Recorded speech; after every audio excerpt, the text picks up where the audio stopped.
बरं साहेब, 5 मिनिटं वेळ आहे का बोलायला? बोलून ना. मी रमेश पाटील बोलतो. म्हणलं ते उमापूरहून एक सरपंचाचा फोन आला होता. हा बरं आहे. तर ते काय सरपंचाचा तिकडे आहे ना, म्हणजे बीड जिल्ह्यात मध्ये साहेब आलेच नाही, तर बीड जिल्ह्यामध्ये खूप त्रास होऊ लागला म्हणजे लोकांना काही नाही वगैरे.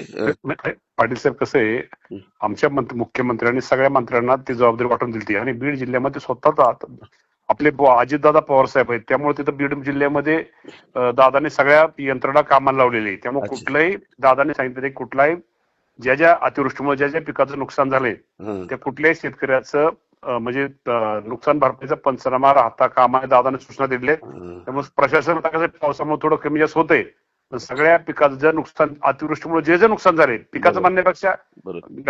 गायी गेली असतील, म्हशी गेली असतील वाहून, कुणाची शेळी मेंढी गेली असेल, कुणाच्या घरामध्ये पाणी गेलं असेल, कुणाच्या घराची पडझड झाली असेल, किंवा फळबागाचं नुकसान झालं असेल, जे नुकसान झालंय, जे नुकसान झालंय, इलेक्ट्रिक पंप वाहून गेलेत, मोटर वगैरे, अच्छा. डीपी, जे नुकसान झाले ते सगळे पंचनामे करायचा आदेश दादाने त्यांना दिलेले.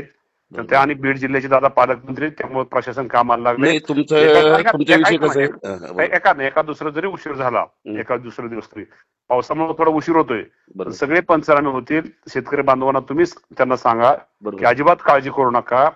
म्हणजे दादा तर दादा असल्यामुळे मागच्या बीड जिल्ह्याचा तर विषयच नाही, पण इतर ठिकाणी पण सगळ्या जे त्या पालकमंत्र्यांना सूचना दिल्यात. पालकमंत्री प्रत्येक तालुक्यामध्ये, प्रत्येक गावामध्ये जिथं जिथं नुकसान तिथं बांधावरती पालकमंत्री गेलेत. त्यांचा अहवाल मंगळवारी सगळ्यांचा आमच्याकडे तिथं मंगळवारी मुख्यमंत्री सगळ्यांचा घेतील.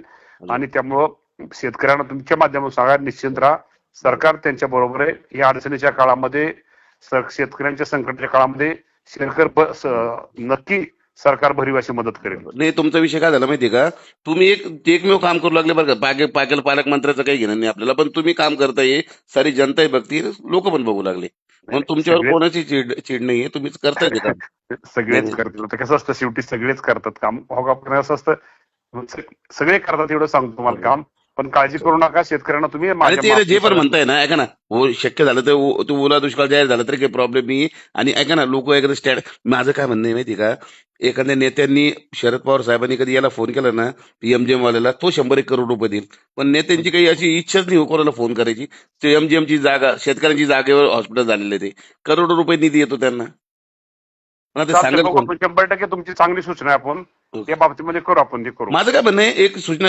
सर, हॅलो, बोला की. माझं काय म्हणणं आहे, पूर्ण एमएलएनी 1 महिन्याची पगार द्यावी, आणि जितके बी सरकारी जे गव्हर्नमेंट सर्वंट आहे का, यांची 1 महिने पगारच नका करू ना. चतुर्शी ऐका ना, आता गव्हर्नमेंटच्या सर्वांचा तो त्यांचा वैयक्तिक प्रश्न आहे, पण आमदारांचं 1 दिवसाचं आपलं महिन्याचं वेतन 100% आमदार देणार आहेत. आम्ही राष्ट्रवादी पक्षाने निर्णय पण दादाने आमचा घेतलेला आहे. आम्ही सगळे एक महिन्याचं वेतन सगळे देणार. ऐका ना, मी ज्या विभागाचा, कृषी विभागाचा मंत्री, तिथल्या आमच्या सगळ्या अधिकाऱ्यांनी पण आणि सगळ्या कर्मचाऱ्यांनी पण निर्णय घेतलेला की 1 दिवसाचा पगार त्यांचा द्यायचा.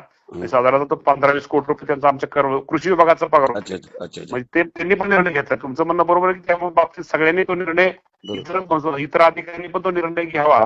आणि त्यांनी 1 दिवसाचं वेतन असल्या संकटाच्या काळामध्ये त्या बिचाऱ्या गरीब माणसाला, खरंच जिथं गेल्यावर आपण तिथं प्रत्येक ठिकाणी खूप वाईट वाटतं, खूप दुःख होतं, शेतकरी खूप अडचणीत आहे. म्हणजे अक्षरशः आपल्या भावना म्हणजे तिथं ही होत नाही, इतकं वाईट अवस्था आहे. पण आता उद्योगपती किती हो, अंबानी बिंबानी, तेंडुलकर आहे, इतके मोठमोठे, कोणी मदत करत नाही. ऐका ना, आता हे सगळं स्थिरसावर होतं. अमिताभ बच्चन आहे, करतील सगळ्यांना, सगळे देतील. आपण त्यांना आव्हान केल्यानंतर ही देतील. आणि खरंच आज त्यांना सगळ्यांना मदत करायची गरज आहे. मी पण देणार आहे 2 लाख रुपये, मी पण स्वतः देणार आहे. लागलं तर मी तुमच्याकडे आणून देतो, तुमच्या निधीमध्ये कोणता असेल. ठीक आहे. मुख्यमंत्री साहेबांनी दिला द्या. ठीक आहे. ओके. मुख्यमंत्री. ठीक आहे. ओके.